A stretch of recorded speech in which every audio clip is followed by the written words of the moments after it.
নমস্কার, আমি অষ্টম শ্রেণীর ছাত্রী সম্প্রীতি বিশ্বাস। আজকের বিতর্ক সভার সম্মানীয় বিচারকগণ এবং সামনে আপনারা যারা শুনছেন সকলকে আমার আন্তরিক শ্রদ্ধা জানিয়ে আজকের বিতর্ক শুরু করছি।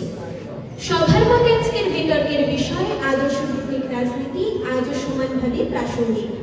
যুক্তিসঙ্গত কারণে এই বিষয়ের বিপক্ষে আমি বলব।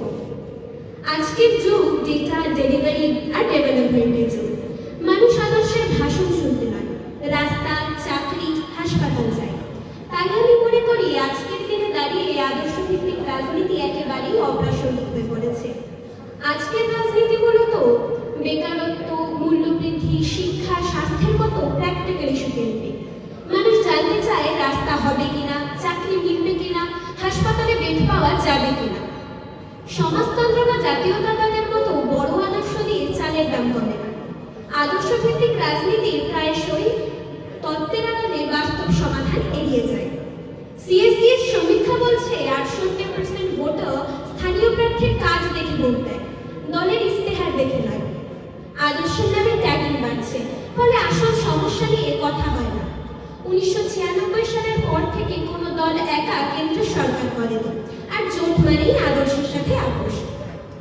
রিলসের যুগে 15 সেকেন্ডে মানুষ ভোট হয়, সেখানে দাঁড়িয়ে 20 পাতার দলীয় কর্মসূচি কেউ পড়ে না। মানুষ জানতে চায় 2 লাইনে কি সলিউশন পাওয়া যাবে। আচ্ছা, লকডাউনের সময় এই আদর্শ কটা জীবন বাঁচিয়েছিল? কোভিড ম্যানেজমেন্ট, ইউপিআই, চন্দ্রযান সব সফল হয়েছে বিজ্ঞানী, আমলা, টেকনোক্র্যাটদের হাতে, কোনো বাদের তথ্য দিয়ে না। ভাইরাস মার্কসবাদ বা পুঁজিবাদ বোঝে না, ভ্যাকসিন বোঝে। যুদ্ধ, মহামারী, বন্যা এইসব সময়ে লাল ফাইল বা গেরুয়া ফাইল দেখে সিদ্ধান্ত হয় না, যেটা কাজ করে সেটাই করতে হয়।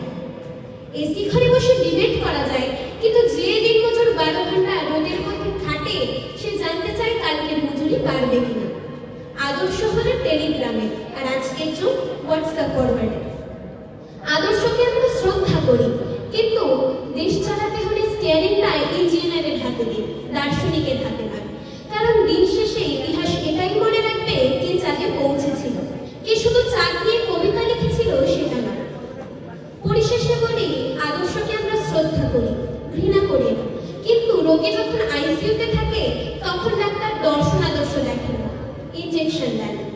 আজ দেশের আইসিইউতে বেকারত্ব, দূষণ, দারিদ্র। তাই আমাদের দরকার সলিউশন, স্লোগান নয়। তাই আমার একান্ত অনুরোধ, আবেগ নয়, বাস্তবতা দেখুন। আদর্শের নস্টালজিয়া নয়, দেশের ভবিষ্যৎ